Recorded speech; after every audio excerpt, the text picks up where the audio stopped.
का घूंघट पार्ट 5। अब तक हमने देखा कि पंचायत के फैसले के अनुसार घर की सारी औरतें खंडहर में रह रही हैं। अब देविका के सामने सबसे बड़ी चुनौती ये है कि घर की औरतों को आत्मनिर्भर कैसे बनाया जाए। देविका ये सब सोच ही रही थी कि तभी उसकी नज़र मिट्टी के बर्तनों पर गई। अरे, ये इतने सुंदर सुंदर मिट्टी के बर्तन किसने बनाए हैं? ये बर्तन तो माँ जी और चाची जी ने बनाए हैं। अरे वाह, इतने सुंदर बर्तन तो मैंने आज तक नहीं देखे। माँ जी, चाची जी, आपने ये कहाँ से सीखा? अरे बहू, ये तो हम बचपन से बनाते आ रहे हैं। ये स्टील, पीतल और कांच के बर्तन तो अब चले हैं। पहले तो मिट्टी के बर्तन में ही लोग खाना खाते थे। ठीक है, तो हम दोबारा से मिट्टी के बर्तनों में लोगों को खाना खाना सिखाएंगे। वीना दीदी और सुजाता भाभी, आप दोनों बताओ, आप दोनों को क्या क्या आता है? मुझे तो खाना अच्छा बनाना आता है। बस खाना बनाने के अलावा मैंने कभी कुछ किया ही नहीं। और वीना दीदी, आप बताओ, आपको क्या क्या आता है? पता नहीं, मैंने बचपन से यही सुना है कि लड़कियों को ये नहीं करना चाहिए, लड़कियों को वो नहीं करना चाहिए, इसलिए मैंने कभी कुछ किया ही नहीं। देविका, वीना को सिलाई, कढ़ाई और बुनाई बहुत अच्छी आती है। हाँ, आती तो है लेकिन बहुत अच्छी नहीं। बहुत अच्छी भी आ जाएगी। अब देविका और बाकी सभी औरतें गांव में सबके घर जाती हैं और गांव की सभी औरतों से मिलकर कहती हैं, भाभी जी, अगर आपको अपने या अपने घर वालों के लिए कपड़े सिलवाने हो तो आप मुझसे ही सिलवाना। बहन जी, मिट्टी का चूल्हा, बर्तन या मटका बनवाना हो तो मुझसे ही बनवाना। मैं और विमला दीदी आपके घर के सारे बर्तन बना देंगे। भाभी, आप कभी किसी काम में व्यस्त हो और खाना ना बना पाओ ना, तो आप मुझे बता देना, मैं आपके घर के लिए खाना बना दूंगी। वो क्या है ना, आप तो सारा दिन खेतों में काम करती हो और कभी कभी खाना भी नहीं बना पाती होंगी, इसलिए। इस तरह घर की औरतें जी जान से अपने अपने कामों में लग जाती है। धीरे धीरे उनका काम बढ़ जाता है और वो अपने खंडहर को ठीक करने में लग जाती हैं। वहीं दूसरी ओर घर के सारे आदमी घर का काम संभाल नहीं पा रहे थे। अरे भाई कल्याण, चाय तो पिला दे, जमाना हो गया अच्छी चाय पिए हुए। आप भी ना घर के दामाद से क्या क्या काम करवाते हैं। अभी लाता हूँ चाय। कल्याण, तुम दामाद नहीं बेटे हो, इसलिए इस घर के सुख दुख, घर के काम और बाहर के कामों में तुम्हारा सहयोग तो होना ही चाहिए ना। इतने में कल्याण चाय बनाकर ले आता है। जैसे ही सचिन चाय पीता है तो उसके मुंह से चाय निकल जाती है। जीजा जी, ये क्या बनाया है, इतनी कड़वी चाय? इससे अच्छा तो करेले का जूस होता है। देख सचिन भाई, मैं तो ऐसी ही चाय बनाता हूँ, पीनी है तो पी, नहीं पीनी है तो अपने आप बना ले।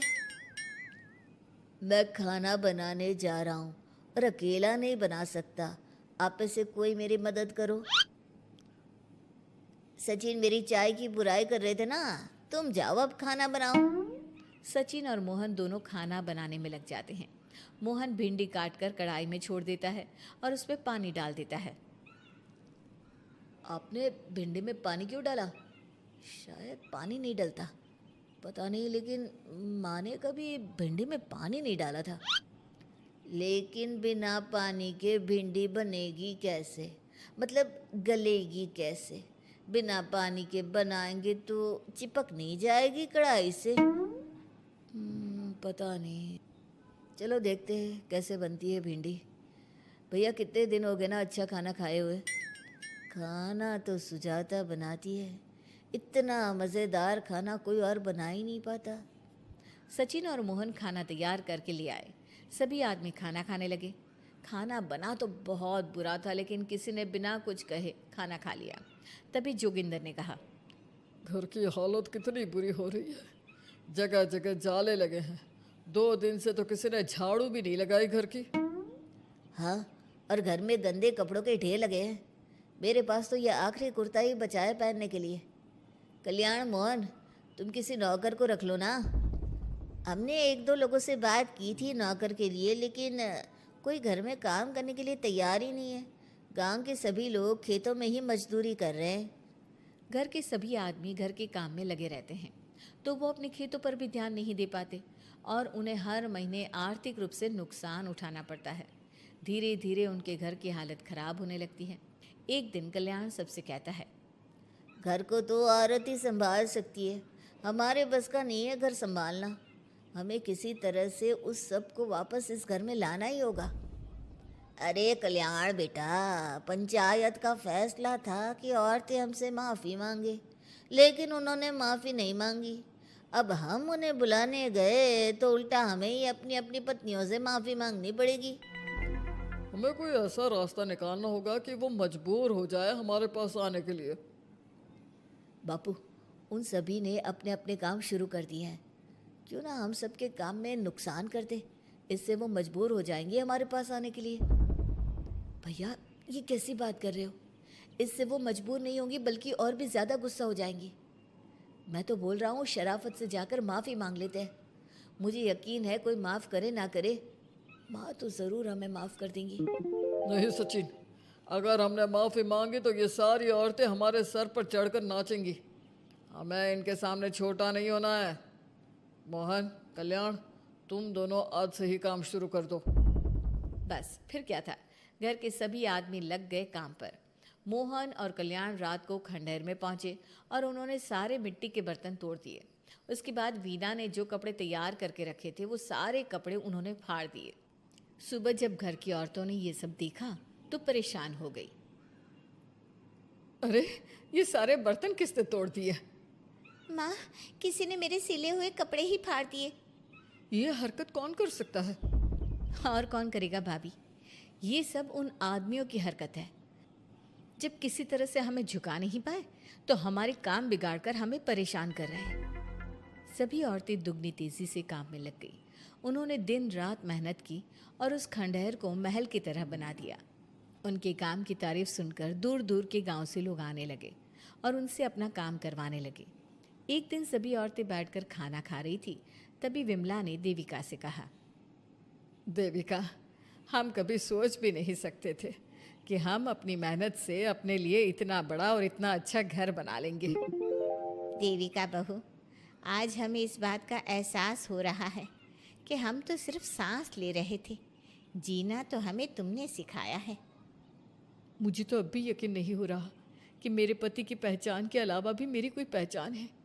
गांव के सब लोग मुझे सिर्फ मोहन की पत्नी के रूप में जानते थे, लेकिन अब सारा गांव मुझे जानता है।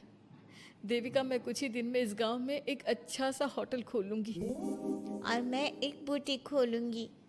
मैं यहाँ गांव की लड़कियों के लिए एक स्कूल खोलना चाहती हूँ, यही मेरा सपना है।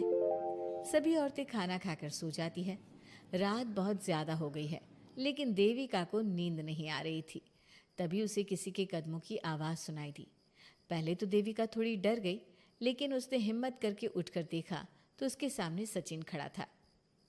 सचिन, तुम यहाँ क्या कर रहे हो? कहीं तुम मेरा कोई नुकसान तो करने नहीं आए? मेरे पास तो किताबों के अलावा कुछ नहीं है, फाड़ना चाहो तो फाड़ सकते हो। देविका, मैं तुम्हारा कोई नुकसान करने नहीं आया हूँ, बस तुमसे माफ़ी मांगने आया हूँ। क्या? रात के अंधेरे में चोरों की तरह तुम मुझसे माफ़ी मांगने आए हो? प्लीज़ देविका, माँ और चाची को समझाओ कि वो बापू और चाचा जी से माफ़ी मांग ले और तुम सबको लेकर घर आ जाए। सचिन, तुम भी तो अपने बापू और चाचा को अपने साथ ला सकते थे ना, और माँ और चाची से माफ़ी मंगवा सकते थे ना। प्लीज़ देविका, मुझे माफ़ कर दो और घर चलो। कैसे माफ़ कर दूँ सचिन? तुमने मुझे मरने के लिए छोड़ दिया। अगर माँ और चाची हिम्मत करके मुझे अस्पताल ना ले जाती तो आज मैं और मेरा बच्चा जिंदा ना होते। ना तुम मुझे अस्पताल में देखने आए और ना ही अस्पताल से आने के बाद मेरा हाल चाल पूछा। मुझे तो छोड़ो, तुमने अपने बच्चे का चेहरा तक नहीं देखा और तुम मुझसे उम्मीद कर रहे हो कि मैं तुम्हें माफ़ कर दूँ? कभी नहीं सचिन। देखो देविका, हम सबको बहुत नुकसान हो रहा है। घर के काम की वजह से हम बाहर के काम पर ध्यान नहीं दे पा रहे। घर और जिंदगी दोनों अस्त व्यस्त हैं। वो इसलिए कि तुम सब आदमी संगठित नहीं हो, अपना दिमाग और ऊर्जा हमें परेशान करने में लगा रहे हो। और हम औरतें संगठित हैं, हम अपना दिमाग और ऊर्जा अपनी प्रगति में लगा रहे हैं। इसलिए हमने खंडहर को भी महल की तरह कर दिया और तुम्हारी हवेली खंडहर की तरह लगती है। सचिन देविका से बार बार माफ़ी मांग रहा है, क्या सचिन को अपनी गलती का सच में पछतावा है या फिर ये घर के आदमियों की कोई नई चाल है? ये जानने के लिए आपको हमारे आने वाले एपिसोड का इंतज़ार करना होगा। और हाँ, कमेंट करके हमें ये भी ज़रूर बताइए कि क्या देविका को सचिन को माफ़ कर देना चाहिए? क्या उसे सब कुछ भूलकर सचिन के साथ अपना घर बसाना चाहिए या फिर सचिन को भूल जाना चाहिए?